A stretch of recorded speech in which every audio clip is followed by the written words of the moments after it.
the last session of the day. The topic is urban design, role of architecture. For this, we have a chairperson, Professor Chetan Vaidya, who is Director, School of Planning and Architecture in India. Professor Chetan Vaidya is an architect planner with over 30 years of experience. He is Director of the School of Planning and Architecture, New Delhi. He is also involved with HUDCO since June 2016. The All India Council of Technical Education has appointed him as Chairman of Planning Education Board. The University of Melbourne has nominated him as Melbourne Asia Visiting Fellow. Now, for the other speakers, may I request Mr. Amit Khanna, Mr. Andreas, Mr. Ashish Rao, Mr. Damian, Mr. Ilija, Mr. Rajendra Kumar, Ms. Meera, and Mr. Sebastian. Is Mr. K.K. Yadav here? Professor, sir, I would like you to take over the session now. Thank you. Good afternoon. This is a very distinguished panel. We all are here. And the topic is both very interesting but also very difficult. What is the role of architecture in urban design? I thought many of us just believe that architects plan and do urban design. But basically, as we talk about it, and particularly in the Indian context where urban design is still in its fancy as a profession, I think this topic is very interesting and I look forward for very interesting presentation.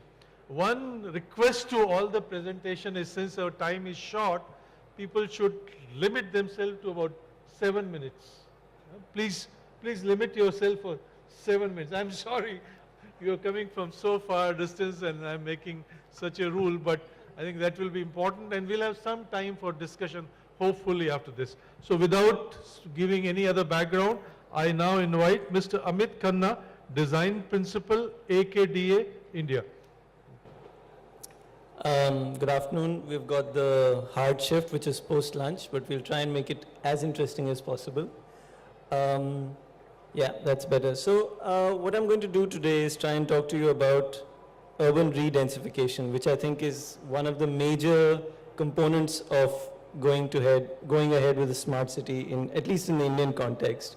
And I want to begin with this quote, and this is by David Harvey. For those of you who have any interest in the social politics of a city, David Harvey is a Marxist political scientist, and he talks about the right to change and reinvent the city based on what we need. And moreover, it's a collective right. It's not an individual right on what one person should think that the city requires. There are a lot of practitioners in this room, and everyone will bring their own perspective as to what a city should be. This is a statistic that is thrown around a lot. More than 50% of the global population lives in urban areas, and this has been true for over a decade now. But yet, what are we doing about it? These are the major issues that confront the city today.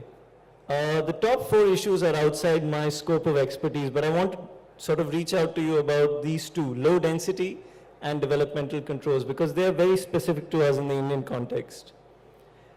And especially in a city like Delhi, where we don't really live in a garden city anymore. I mean, we designed this city 100 years ago, or let's say this city has been in process for over 1,000 years, but the most recent form of the city came 100 years ago.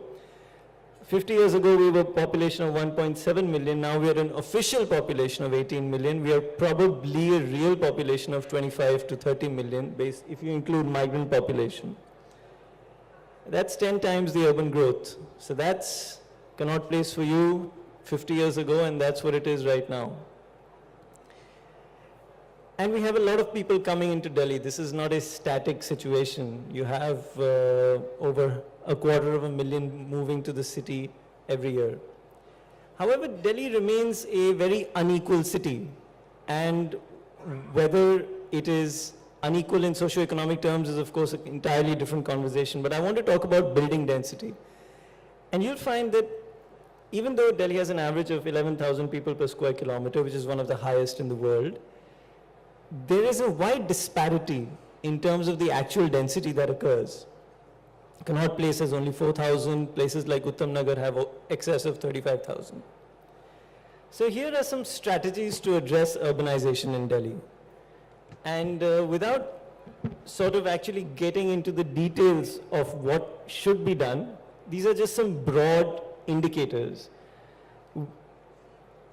You need to intensify along key routes. Some of this is already happening. We have transit-oriented development. We have mixed use allowed on wider roads.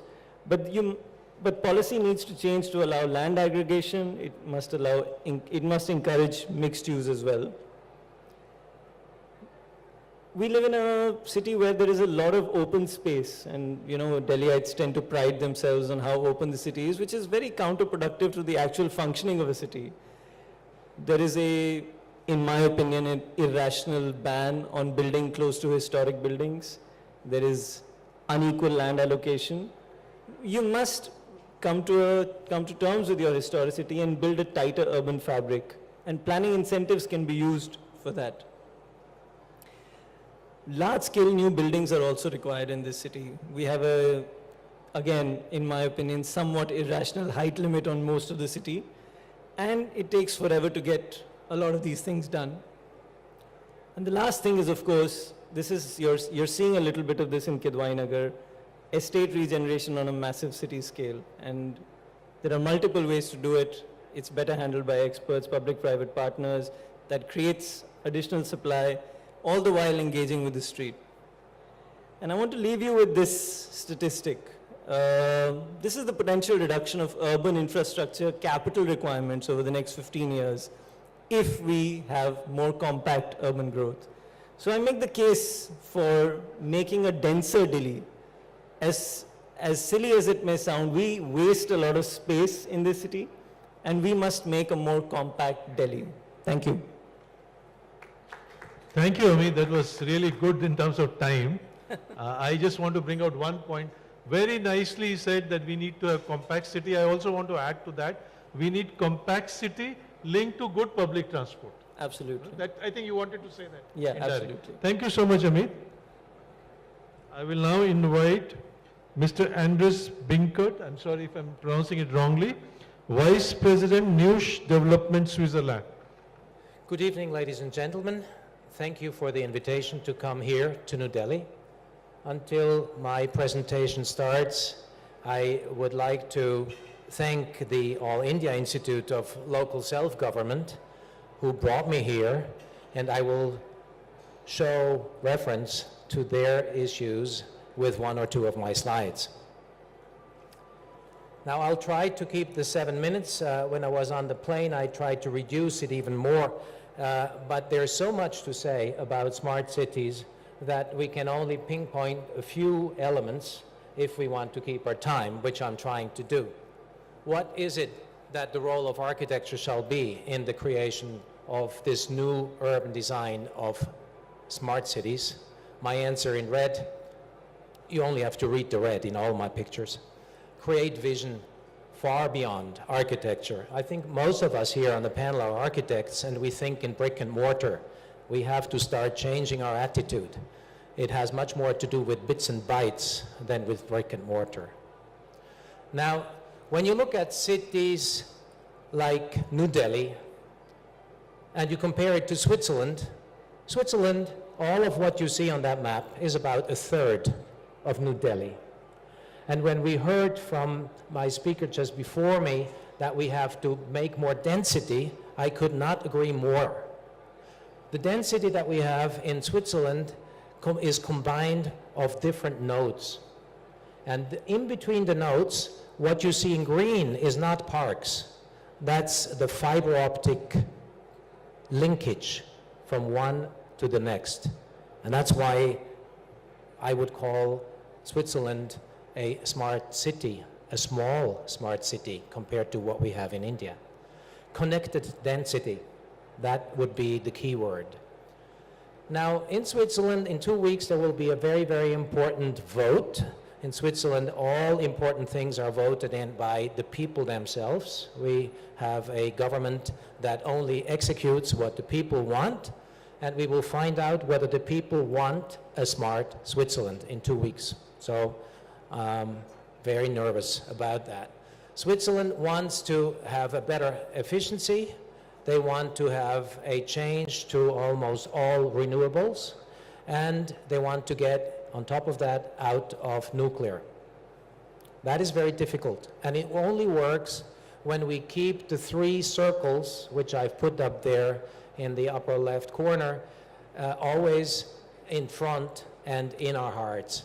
We have to think of the future viability, the financial future viability. We have to think of cohesion, which is why it's so important to work with the governments and with the private sector together in PPPs, and environmental responsibility.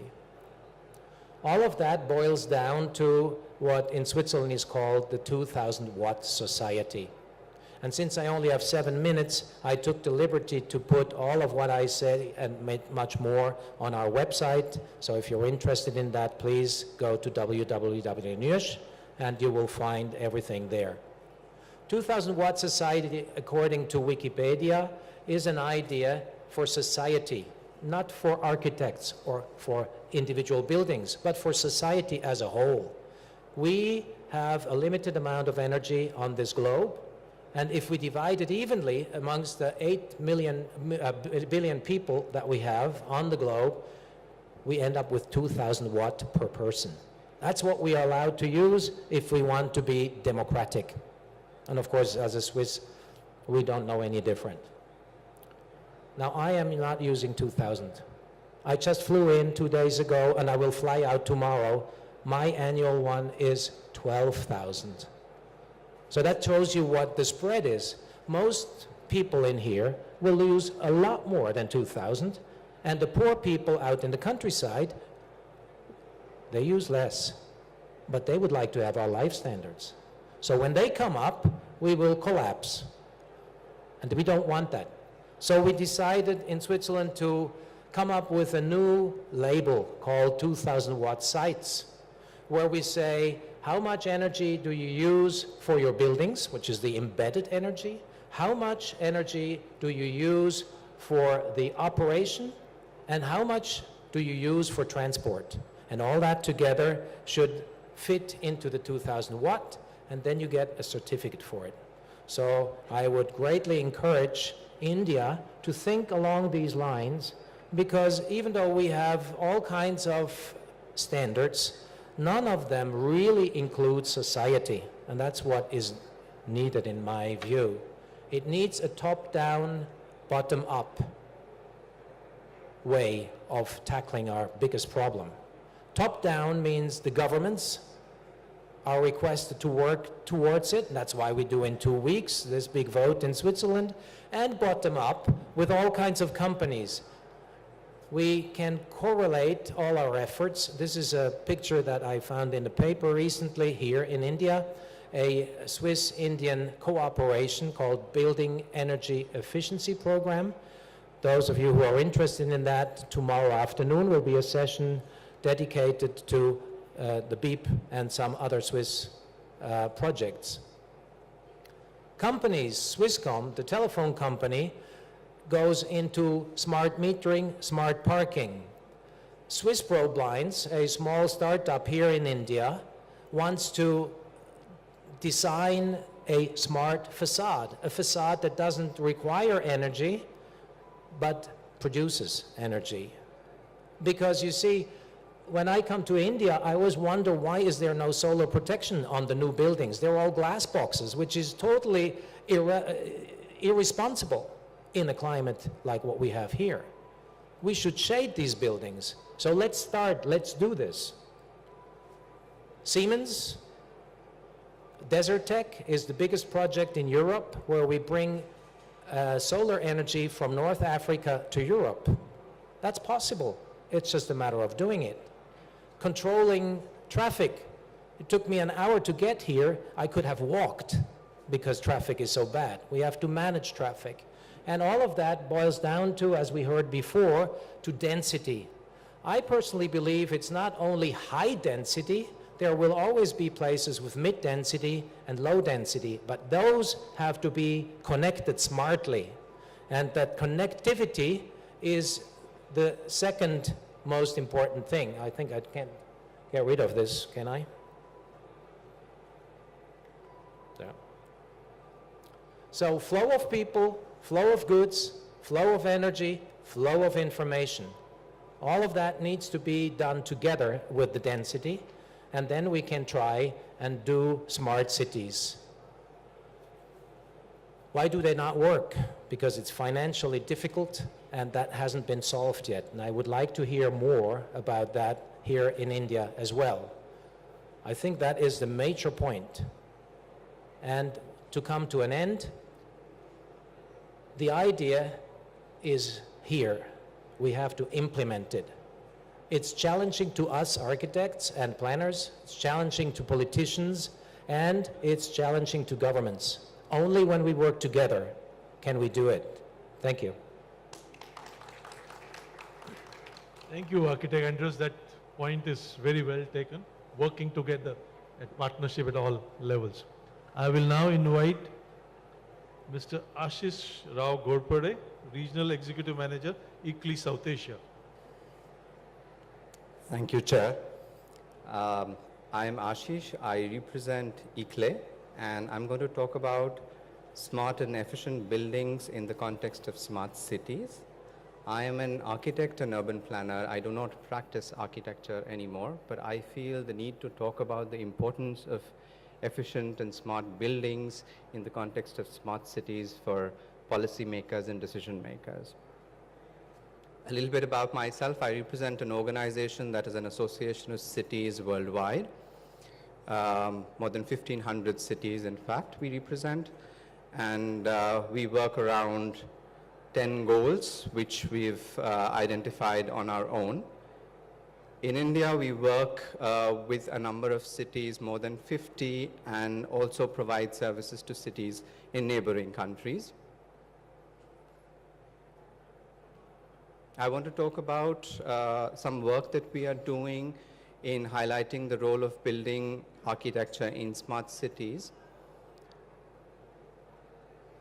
And this is what we are talking about in the Smart Cities program. We are talking about the smart area, which is, say, the ABD, and the entire city, which is the smart city. But the building block, which is the individual building, is something that is not getting focused a lot on. And that is something that we want to bring into focus, because we feel that if individual buildings are efficient and smart, that makes the areas or the neighborhoods smarter. And together, a number of neighborhoods would make the city smart as well, with less and less effort. This is just an illustration to show that urban infrastructure includes resources that provide inputs to individual buildings, and the outputs also need service by urban infrastructure, which together forms the city. And so when we are talking about cities and buildings for smart cities, we need individual buildings that need less electricity, occupy less land, reduce the need to travel a lot, produce less waste, and save water. So less stress on city infrastructure. And there are many ways of doing that. We can look at passive measures, we can look at energy efficiency systems, and we can also look at creation, integration of renewable energy and other systems to do this. We did a quick analysis of cities that are submitting their proposals and implementing smart city program, and we saw that if you look at the 60 cities that have applied, that have been selected for smart cities, there are only a number of cities that actually talk about efficient and smart buildings. There's only 2 that talk of green buildings. That's, I think, Varanasi and Bhopal, and very few cities that are talking about buildings and efficient buildings per se. Majority cities are really talking about smart metering, focusing on electricity or water, and rooftop solar. So there's very little focus on buildings. There's mandatory construction of green buildings only applicable to greenfield development. So there are few cities that are doing greenfield development. And so there's very little attention that's being paid to this very important component that makes cities smart really. And a little bit about our approach. We feel that understanding this connection between the buildings, neighborhoods, and cities, we need to focus on few cities and try and show how this kind of approach can make implementation more efficient and results that are more useful to the residents of the cities. We are currently working with 4 cities, Udaipur, Kakinada, Visakhapatnam, and instead of Jaipur, we are now working with the city of Ludhiana. A little bit about the various cities that we are working with. The work that we have done since December 2015, we realized that there is a major variation between what the cities have envisioned to become when they become smart against what is happening while implementation starts. And so there's need for preparation of smart city implementation action plan that looks at expanding the vision of ABD projects to pan-city vision, and also at the building level, at the smaller scale, how this vision will get implemented on ground, finding interlinkages and dependencies of various projects so connections are formed, and a sequencing and layering of projects is needed to bring in resource efficiency in implementation. To the same agenda and aim, we have developed this Smart City web tool, which documents and consolidates good practices and legal framework, looking at the various levels that probably need attention when we are making efforts to convert our city to a smart city. So we are focusing on sectors which are energy, water, transport, land, and waste, and levels which are the city, the neighborhood, and the buildings. And depending on what your need be, you can choose the legal framework, application, procedures that have been followed by cities, or good practices that you can learn from. So primarily what we are talking about is smart interventions at building level need to be applied to complement city level smart technologies. And most importantly, policies need to be implemented that facilitate efficiency and smart development for individual buildings. That's all that I had to say. Thank you. Thank you, Ashish. Thank you so much. The need for efficient and smart buildings and working at all 3 levels with focus on the implementation is highly appreciated. Now I invite Damian Wagner, Senior Project Manager, Smart Cities, Fraunhofer-Institute for Industrial Engineering, Germany. You could also tell us something about your program. And it's a great pleasure to be here and to actually see partners like ICLEI on the board, who we have been working with for many years and along the way. So just a quick remark on Fraunhofer. We are one of the leading applied research organizations in the world. I have about 27,000 colleagues that work on most technologies you know and you don't know yet. Well, we are very technology-based, but our team is mainly focusing on urban mobility, urban systems, industry 4.0, etc. So putting it all together. And I would also kind of like to thank you all, because each time I come here, you know, I manage one of the biggest smart city consortia in Europe. So the EU gave us 30,000 euros to put solutions, business cases in 6 countries. We are one of the first. We are the spearhead of the European smart cities, and I come to India, and each time I learn so much, and it is so much fun. Thank you, everybody, for that. So cities are having quite a tough time on top of day-to-day business, you know, migration here. They also have to cope with technology changes. Take your cell phones, innovation cycles that are a lot quicker, and merging networking sectors, you know, everything is kind of becoming one. And this is one of my favorite examples as a research institute. You know, if you look back in terms of innovation cycles, 250 years ago, a city had about 40-50 years to develop solutions, to do kind of approach the urban development. If you look today, digitalization, etc. 2016, cities have about 2 years in some cases to actually develop, especially innovation cycles, which is a very fast speed for cities that are just not made to do so. One very interesting kind of research we applied was on buildings, districts, and cities in general. You know, you have about 80% of the costs you have during maintenance, operation of buildings, districts, etc., which is obviously most of the money you have to spend.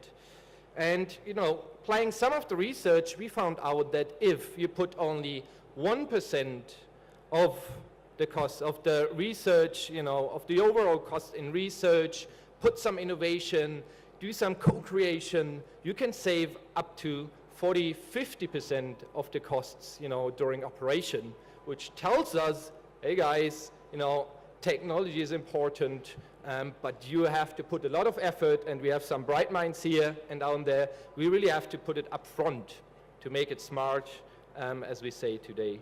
So, kind of one of the lessons learned from not only the European Smart City projects, but other projects. We have about 30 projects worldwide, globally. So some of the lessons learned, and we actually discussed this with Mr. Kant from NITI yesterday, and 30 smart cities here. And the MUD is that infrastructure and buildings technology is extremely important, crucial part of smart cities. But you also have to take into consideration, you know, that we need new urban processes, and not just we in Europe, we in India as well. Planning and governance has to be adapted to these huge challenges, these cross-cutting challenges we have these days. We also have to co-create, means not only to include the citizens, because you, me, you, we all want to live in livable cities, and this has to be in a focus as well. So part of a co-creation process needs to be kind of including citizens, but industry as well. You know, in many of the projects, you kind of create something, you tender, and then industry comes in. What we have been very successful with in Europe and in South America, for example, is to kind of involve industry, expertise of industry, to kind of raise understanding towards solutions. Because there's a lot of lost in translation between industry, cities, research as well. So one of the main lessons learned, and of course this is a huge urban market, of course a new urban market in some terms. We need a holistic urban value creation, you know, and a lot of coalition, smart city coalition, which I will spell right the next time, and consortia to actually address the interdisciplinary challenges. And if I talk about, you know, business cases, urban value creation, this also means what are the additional benefits? You know, we talk a lot to investment banks, etc. And how do you measure, you know, that life gets better, that people get more healthy, you know, in our new smart cities, cities of tomorrow? And this is a crucial part which needs to be part of the smart cities. Well, after all, our approach is still data-based. We do a lot of analysis. We focus on action fields and develop strategies for the overall city, of which one part is, of course, districts and architecture, but also apply with the knowledge we have. We apply a lot of technology and financial assessment. And this, and I would like to underline, this is not an issue of one single organization. This is something that takes part in a smart city coalition with the cities in India. And I'm very happy to discuss this further at our booth. We're here with the German Ministry for Education and Research, together with other very interesting partners. And I will be very happy to learn from you and to discuss with you at our booth C143, which is not too far from here. Thank you very much.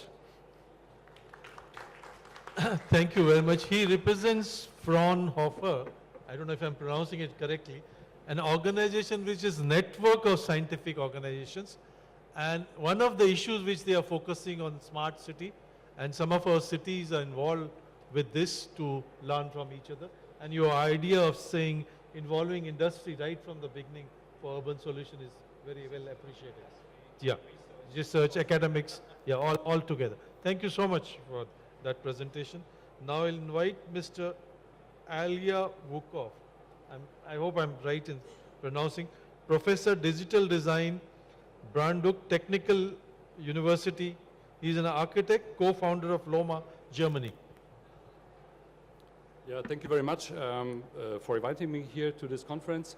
I'm really glad to be here. It's the first time in India. It's really interesting for me.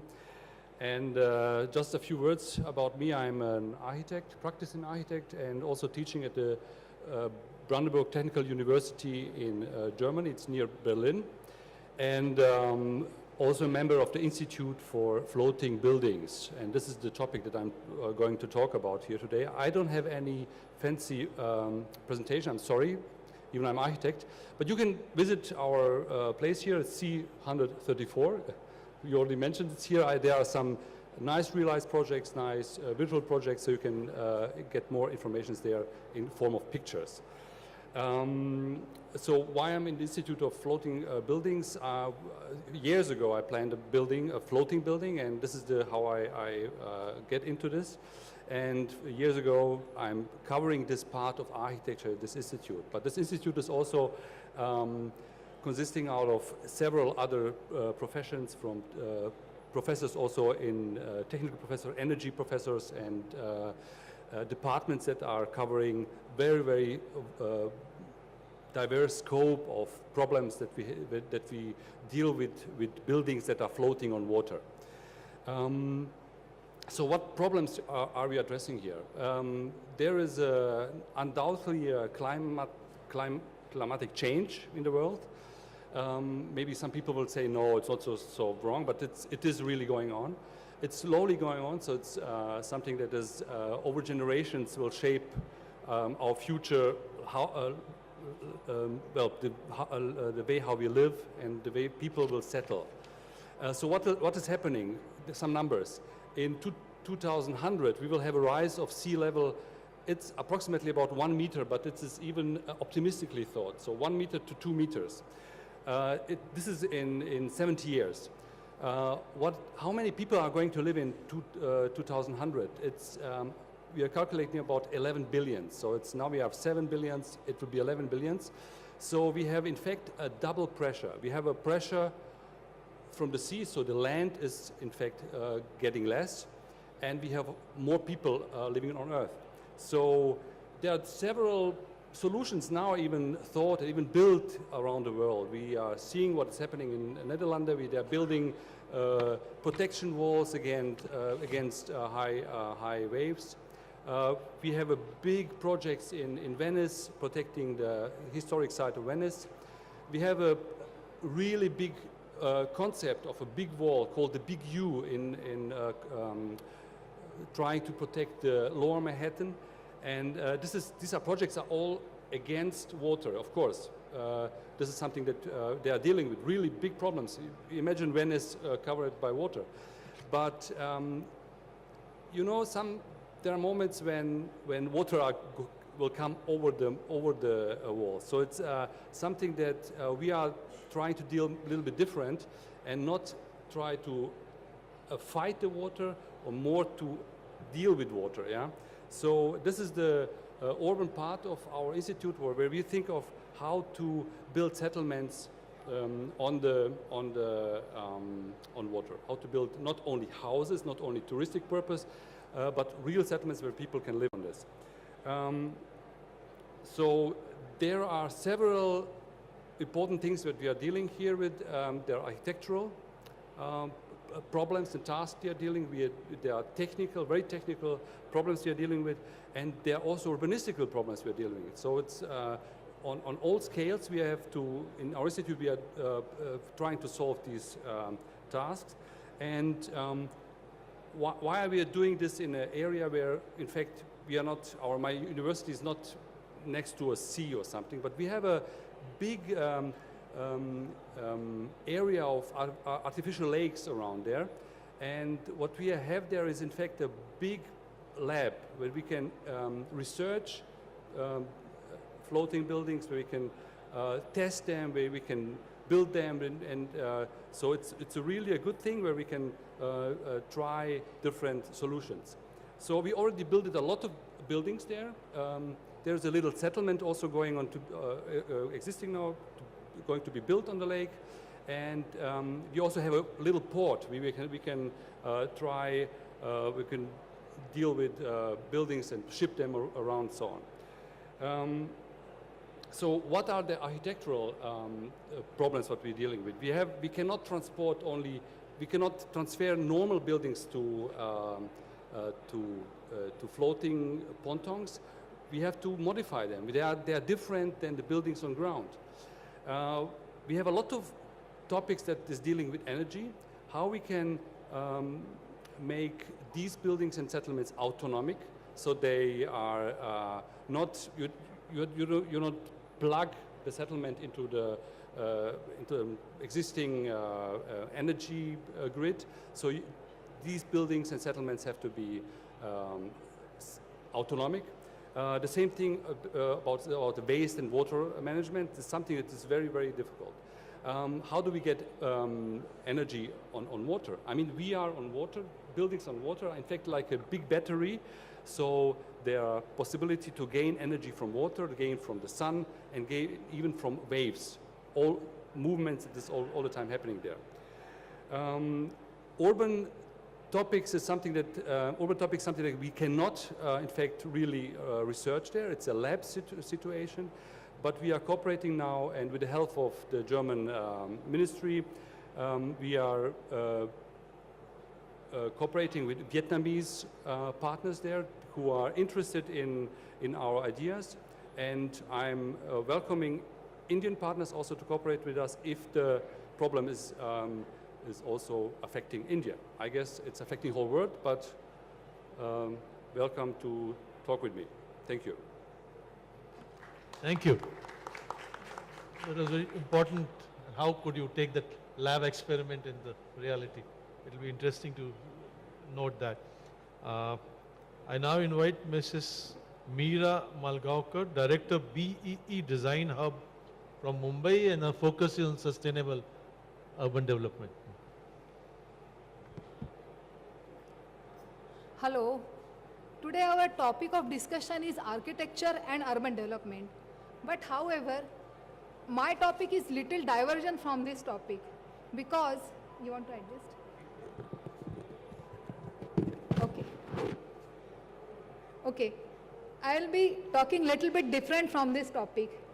Architecture is one of the factors of urban development, but there are other factors also, like transportation is there, informality is there, green areas are there. So there are n number of factors. There are economic factors, there are equity factors, then there are governance factors. So how all these factors together, combined together, how they affect urban development and how they affect the success of city. That is today the topic of my discussion.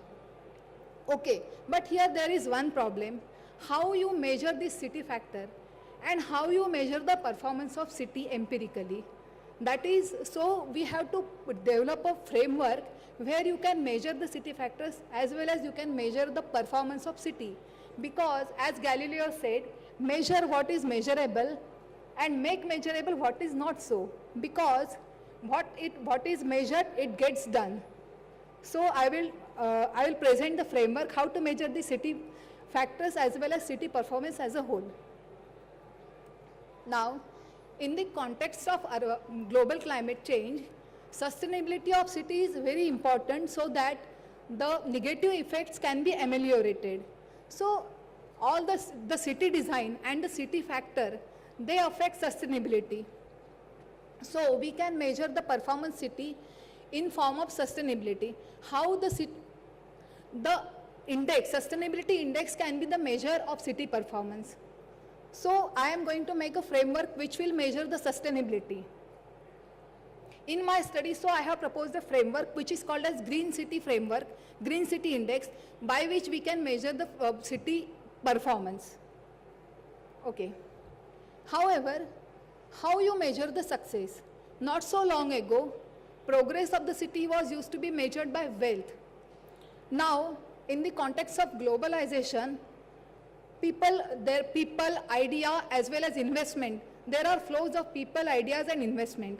And FDI is supposed to be the measure of wealth in today's context of globalization. So you can measure the city success in form of wealth. However, success of city cannot be just wealth. According to United Nations, now they are proposing to measure the progress of city in form of well-being also, because progress cannot be unidimensional. So, success of city you can measure in two things. You have well-being, which can be objective as well as subjective, and then you have wealth, which can be indicated by FDI. So, you have two factors. You have city, performance of city you are going to measure by the sustainability, and the success, which is the outcome of the, So, your city aims to be successful. So, you have sustainability triangle, you have city factors, and you have city success factors. City has to be sustainable so that it can achieve the success. Whether there is any relation, we have to explore. So I have made a framework by which we can measure the sustainability of city. So all 20 factors of city I have measured. So these 20 factors, they are actually grouped in 4 factors. City factors or enablers, which include governance, then architecture, land use, energy, infrastructure, etc. Then there is a factor called as equity. Equity can be measured by economic equality, access, as well as affordability. Similarly, there are economic parameters, and there are environmental parameters, which will talk about CO2 emission, air quality, biodiversity, etc., etc. So, we have this sustainability framework, and we can measure the sustainability of city. Now we have this conceptual framework. Okay, so in conceptual framework, you have city, and you have 20 plus factors of city, which are grouped into 4 E's: enablers, environment, equity, and economy. And then you have green city index, which is the measure of city sustainability, which I call GComp. And then you have the outcomes of success. Whether city is successful or it is not, we can measure whether it attracts wealth and whether it increases well-being of the people. So you have 2 measures of success, wealth and well-being. Then you have measure of city factors, and you have the overall city green city index. So here you have 3 relationships, whether these city factors individually affect wealth and well-being, or whether the 4 factors, 4 E's affect wealth and well-being, or city as a whole, sustainability as a whole affect wealth and well-being. That has to be studied. Now, my empirical research is only of one part.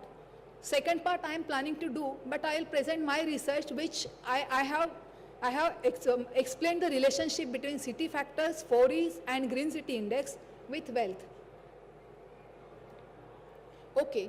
So my sample includes 131 global cities from developing as well as developed world. Okay, this is the FDI by which I am going to measure wealth. And in this slide I am showing the distribution of FDI, and we can understand that why in globalization FDI is called as indicator of globalization as well as wealth. This is self-explanatory. And then with the framework I have created, and using statistical methods like Penna's distance method, I have measured the green city index of each city.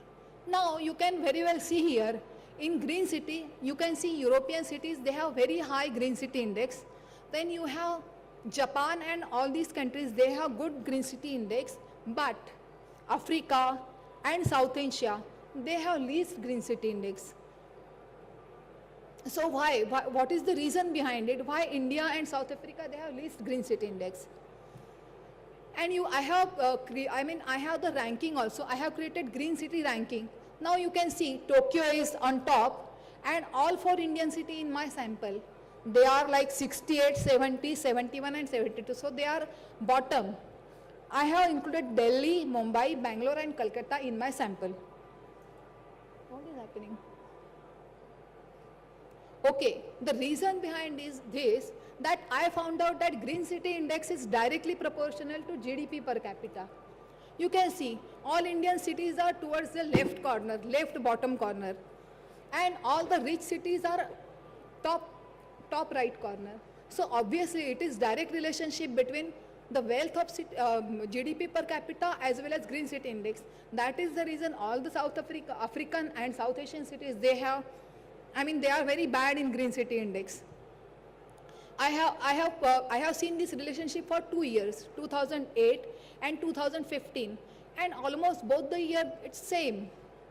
Their performance has not improved at all.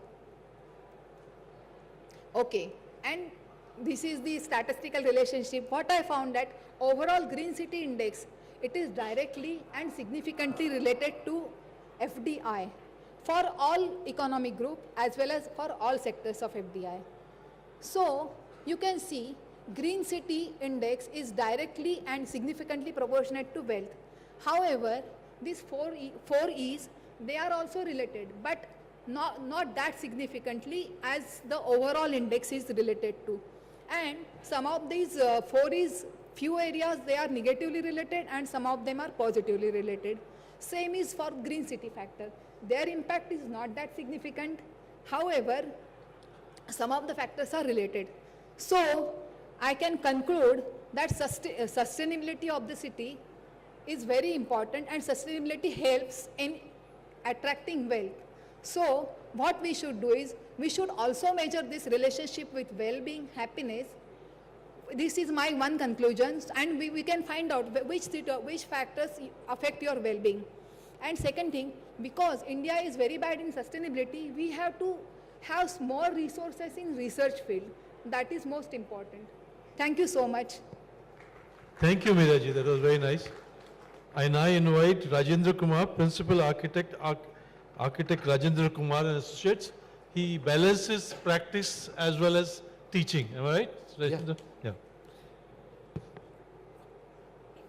I don't know what Meera had an arrangement with organizers. There was no timer in your lectures.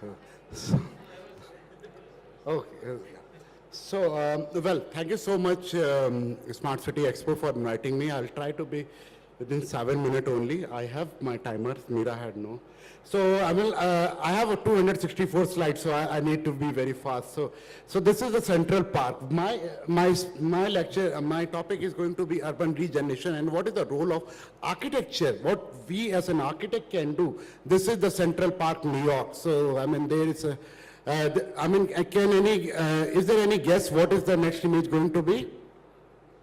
Some big Central Park or some big central exhibition space? No, the situation is like here. Can anyone guess what exactly this image is? Is this parrot? Is this parrot? No. Is this a human figure? So we need to rethink our cities. How many of you could guess that it's a human figure? It is not a parrot. Okay, less.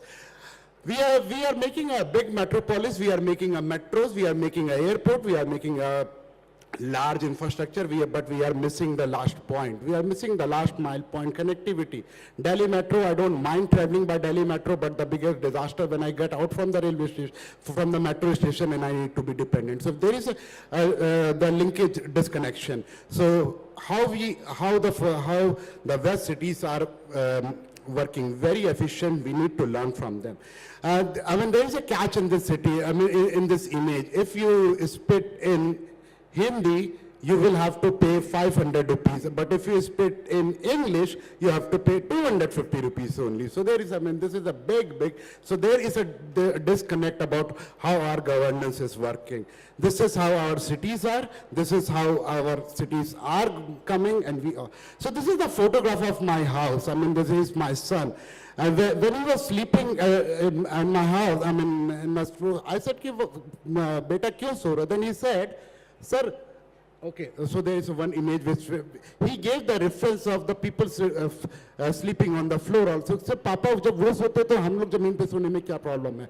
This is the photograph of my son making a replica of traffic. This, he says, ki this is the traffic which is going, and this is the underpass. I live in Dwarka, so there is an underpass where all the traffic happens. So this is what we are giving to our new generation. So what I think, But what I say, it's a very different. So we think a lot, I mean, ye karna, but there is always a linkage. I mean, there is a difference what we really do. I mean, this is the article which I recently published in the Urbana magazine in the same exhibition as for this magazine must be with you. I mean, we are talking about smart cities. Definitely, it's a good thing to talk about, but we need to think about the smart village also and smart slums also. There's a lot of policies which we can go into detail because of the shortage of time. And in the same magazine, there is also a case study of Ljubljana city, which is a capital of Slovenia. This is a wonderful example what we can learn from Ljubljana. Ljubljana is a European Green Capital City 2016, where I presented the Delhi Smart Cities project last year. It's a great, we need to learn. We presented to the mayor of Ljubljana last year. I mean, in Ljubljana, the case is the city center was supposed to, I mean, it was no car. So there were a lot of protests, but still they made it. There are a lot of protests, but still they made it a car-free city center, so which is one of the very key factors, which we are trying to do in our marketplace also. But people are saying that it's very difficult to do that. But yes, please believe me, if government wants to do, they can do it. If they could do this, they could do this. So they can do this also. It is only the willingness of a political parties, or I mean, it's a political willing is very must. I'm trying. I mean, I keep on speaking on these issues. These are some of the issues. I mean, the projects which have been like happening all over world, which I mean, I'm not going to talk about. I mean, Mumbai is the city of hope. Mumbai is the city of, I mean, the big Mumbai, I mean, it's a big metropolis, but this is also the reality of Mumbai. This is also the reality of Mumbai. There is a disintegration between slum and vertical. So these are the issues where we are going. India is known for jugaad. If there is a problem, then there is a jugaad. We can definitely solve our problem. So we are best for, getting any solution problem by jugaad. So, I mean, our God also has a Facebook page. We are very expert in this. So we can go on all those urbanism and JNN, URM or Amrit. We also have a jugaad for our government issues. We have this is the project which we are doing. I mean, I really wanted to bring this example here. This is the EWS which we have, I mean, which we were asked to design for a studio apartment. I mean, because EWS was supposed to be for one room unit which is there. So if there is a rule, then there is a skip of rule also. So I need to be a little bit faster. These are some of the projects, but we need to think about it, that how we are going to have our new metropolis. There is a lot of opportunity. There's a lot of opportunity for affordable housing, but we are still not doing. So these are, so the people are living here. I mean, this is the some of the people like us. This is the house. It's just in front of a Shah Rukh Khan house. Just imagine where imagine about the life of these people who are living here. So this is just Bandra Bandstand. So are we good? I mean, the whole globe is traveling, whole globe is going vertical. I mean, this is me when, okay. So, sorry, I mean, here there was a catch. Architecture has a very, very strong power to do something. I mean, this is Burj Dubai. I mean, everybody will think about it's a Burj Arab, but it's not Burj Arab. So how this architecture can play a very great, I mean, this research part, I'll just skip it because of the lack of time. These are some of the buildings which are definitely making a mark. Sir, I'll take only 2 more minutes, sir. So these are some of the buildings. Definitely, these are very energy efficient buildings. We can go on to do the case studies.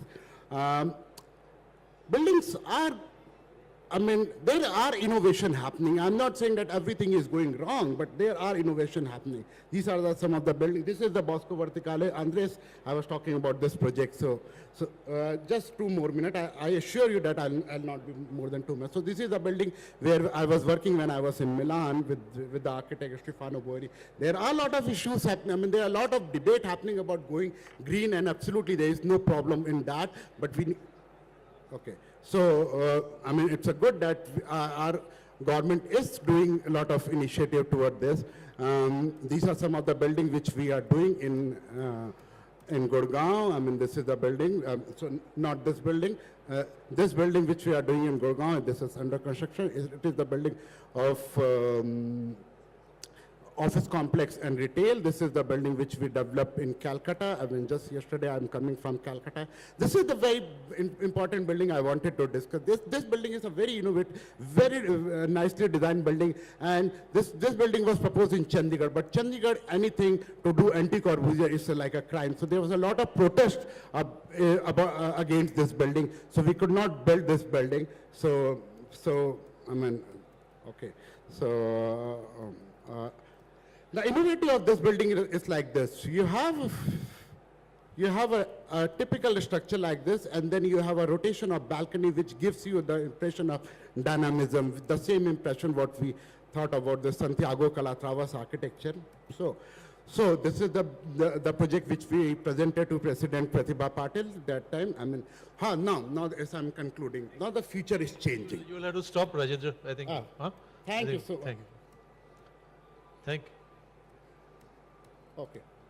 Thank you. I'm Thank so you. sorry, it was just needing of to me. Thank you. Thank you so much. I mean, one word he used, jugaad. This is an Indian term for makeshift. We managed to manage, which is now we are realizing is not a good idea. I mean, traditionally we used to be very proud of this term called jugaad, but now we realize that we will, if we really want to do innovation which is sustainable, globally competitive, then we'll have to have a systematic innovation process, I think. I mean, independent of you, I don't have to refer to you. I now invite the last speaker, Mr. Sebastian Elsen. He is PhD scholar from Victoria University of New Zealand, and his focus is on post-disaster architecture. Thank you very much, Chair, and thank you to all the other panelists. I think they've all been extremely interesting, and yeah, it's a pleasure. It's an absolute pleasure to be here, all the way from New Zealand, so it's well worth the 20-hour flight. Now, I must confess, in the program it says I am the Associate Dean of Victoria University. I'm not, I'm actually a student, and I'm conducting some ongoing research with the Dean of Victoria. So I'd like to present some of my findings and ongoing research with you today. The Indian government's Namandi Ganges project was initiated in 2014 to help clean the waters of the Ganges River and its tributaries, as well as construct new sewage treatment projects along the banks of the river. One of the many challenges of this project is that the water of the Ganges is sacred to millions of Hindus, and interfering with the flow can cause significant cultural resentment and frustration. My research looks at how river purification and urban sewage management along the Ganges can be strategically reconceived through architectural design in ways that enhance, rather than damage, fundamental cultural relationships with local communities. My research proposes that by embracing architectural links to cultural narratives, these required wastewater purification typologies can also help transform heavily polluted urban areas and sites along the Ganges into rejuvenated public spaces while reconnecting them to their natural environment and cultural context. As a young postgraduate architect design student from New Zealand, I will never fully be able to comprehend the complexities of enhancing life along the Ganges. But after falling in love with India upon my first visit as a 19-year-old student, I've dedicated my architectural career in helping any way I can. New Zealand has a global reputation for being clean and green, yet our own wastewaterways have become heavily polluted in a remarkably short period of time. Our global reputation for sustainability belies the true nature of our polluted waterways, especially in urban areas such as our capital city, Wellington, whose 37 principal urban streams have all been converted underground and now carry waste and pollution, which often finds its way directly into the sea. As a young architect, I asked myself, how can river purification and sewage management be strategically reconceived through architectural design in ways that enhance rather than damage fundamental cultural relationships with local communities? The site of my architectural design investigation will be Asinala in Varanasi, once an ancient tributary to the Ganges that has now been transformed into a sewage channel heavily contaminated with human fecal matter and industrial waste. The Asinala is defined by numerous sites which are sacred to the neighbouring communities. Several years ago, Asinala was diverted southwards, and part of the original channel lost its capacity to drain into the Ganges. While a new drain has been created for better drainage, the inland system no longer functions. The surrounding communities are heavily subjected to floodings during monsoon, and the water that enters the Ganges is heavily polluted.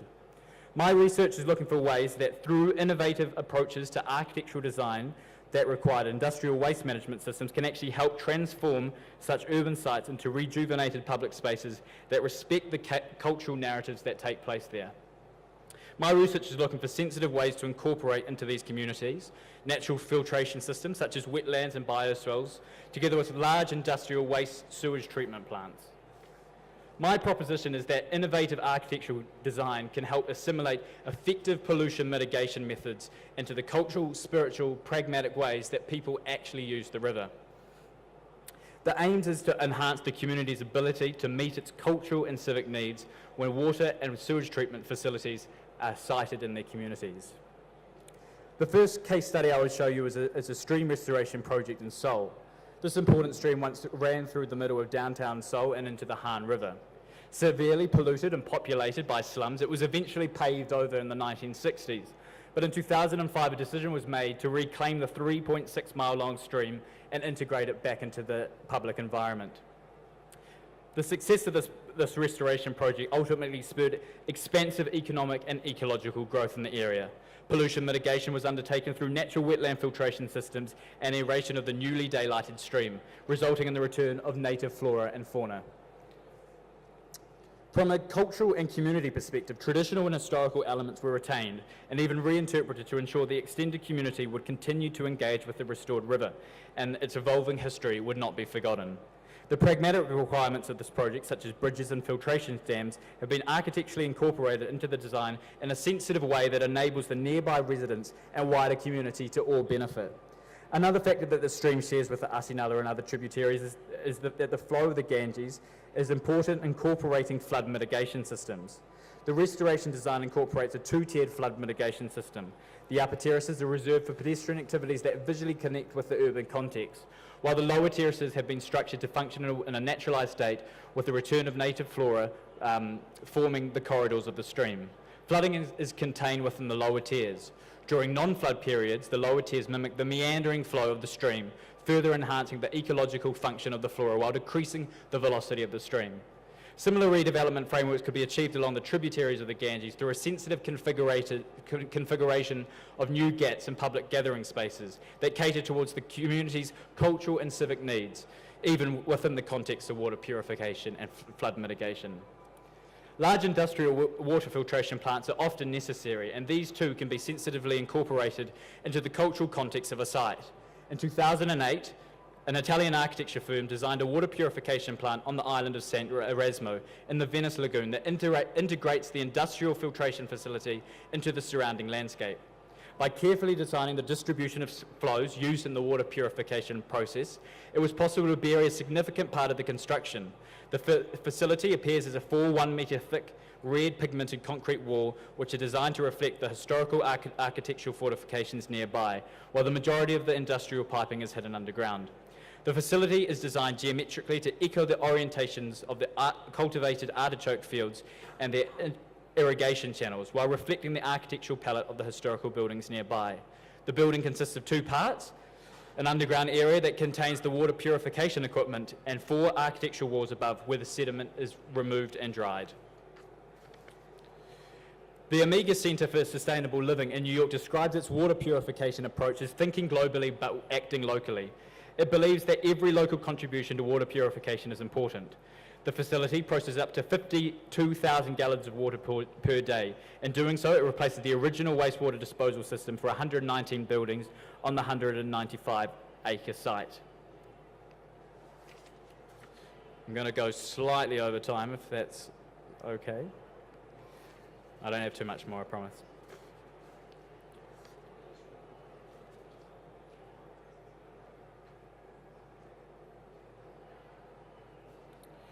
This sludge treatment facility in Hong Kong collects sludge from sewage treatment works in 10 other wastewater treatment facilities and incinerates it to reduce the number of landfills around the city.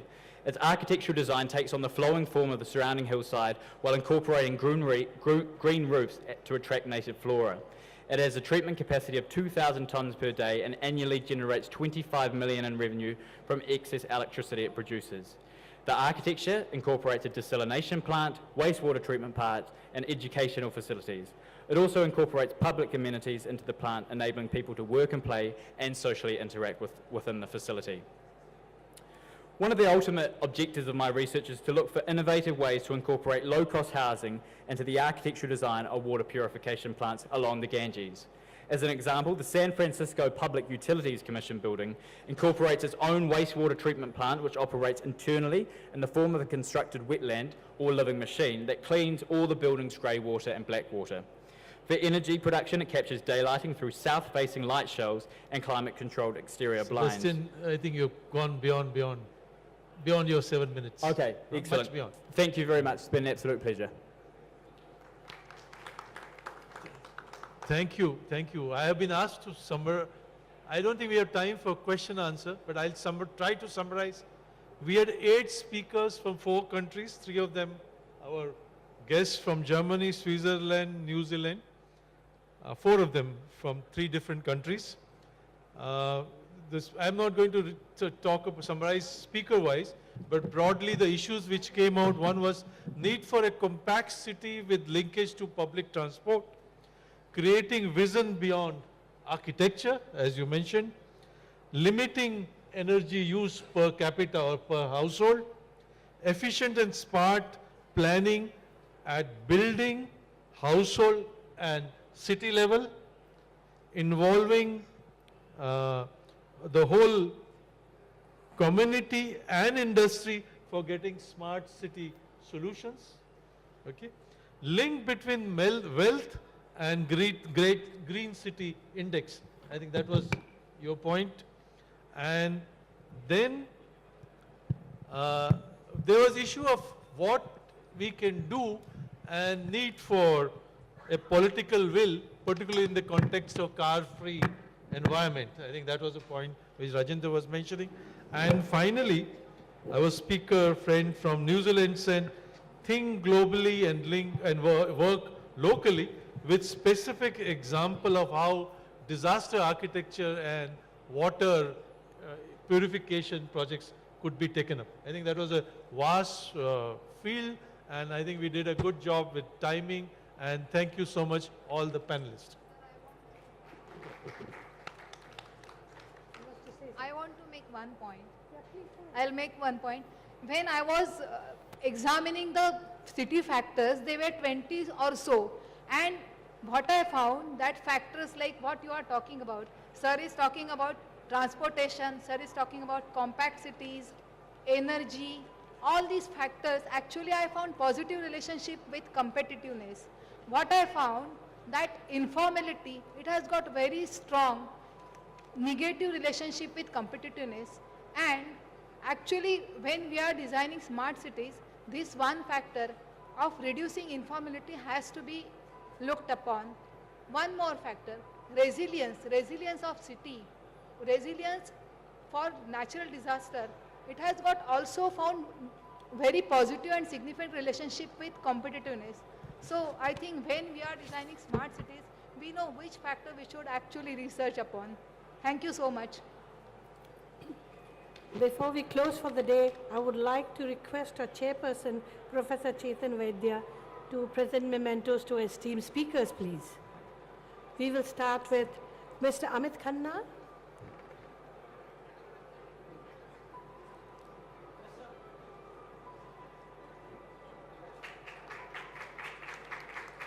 Mr. Andreas.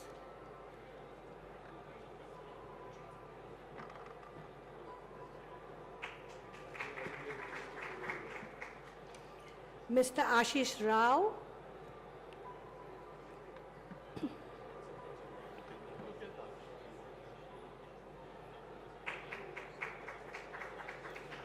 Mr. Damian Wagner. Mr. Damian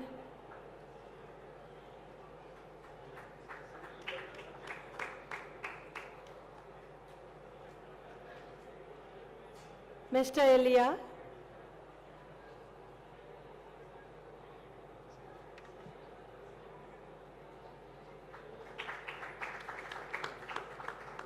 Ms. Meera.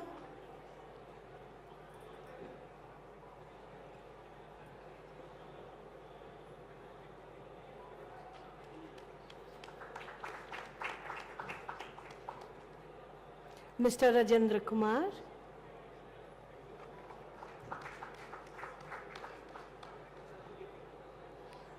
Mr. Sebastian.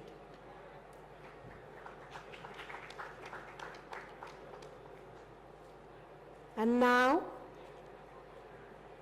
I would request Sonia from Exhibition India to present a memento to our esteemed chairperson, Professor Chetan Vaidya, Director, School of Planning and Architecture.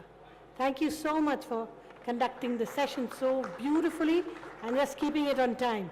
Thank you. Thank you, everybody. We finish for the day. We reassemble here tomorrow morning. We start the session at 10 o'clock, and the topic is communication network and infrastructure. The whole thing is about urban planning. Thank you.